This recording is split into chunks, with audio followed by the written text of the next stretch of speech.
Okay, well, just to kick off with the first question, 82% of men in startups believe their companies spend about the right amount of time addressing diversity. Nearly half of women disagree, saying not enough time was devoted. How do you think companies can approach this issue? And maybe we'll start with you, Carl, on that one.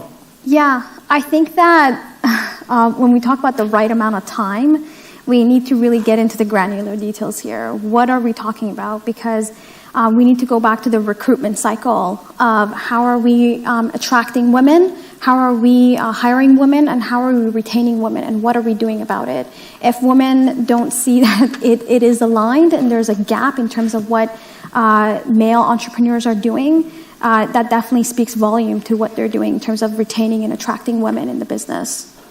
Okay, Stephen, what do you think? Yeah, obviously as a founder now myself and as an entrepreneur, it's an interesting word, but we're actively recruiting at the moment, and we've just hired a very good candidate.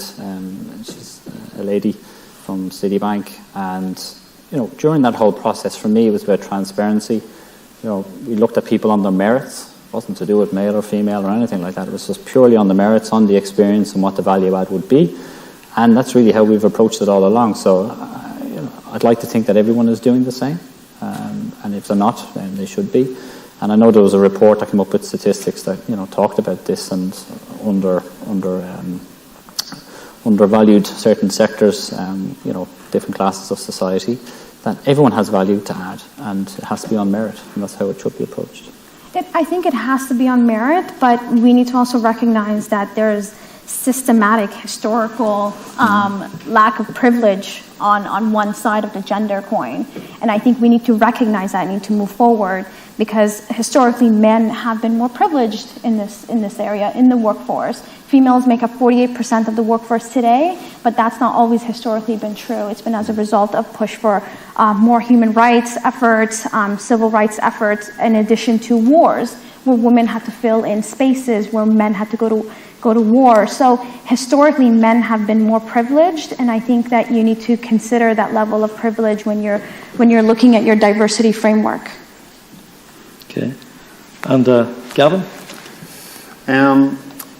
So I think it needs to be quite explicit. I think you need to set out to have a gender balance, and whether that's 50-50 or 51-49 or something else.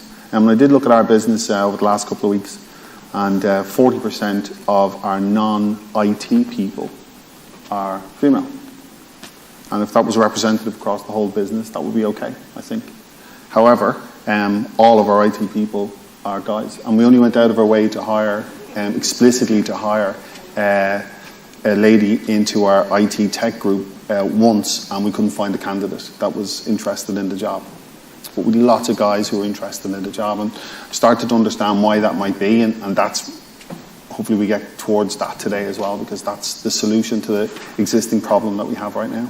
Mm-hmm. Right, that might link into the next question, that experts predict that there will be a global shortage of 2 million cybersecurity professionals by 2019, and obviously this would be a big concern. How do you think the industry can attract young school leavers to a career in cybersecurity to create the supply of new people?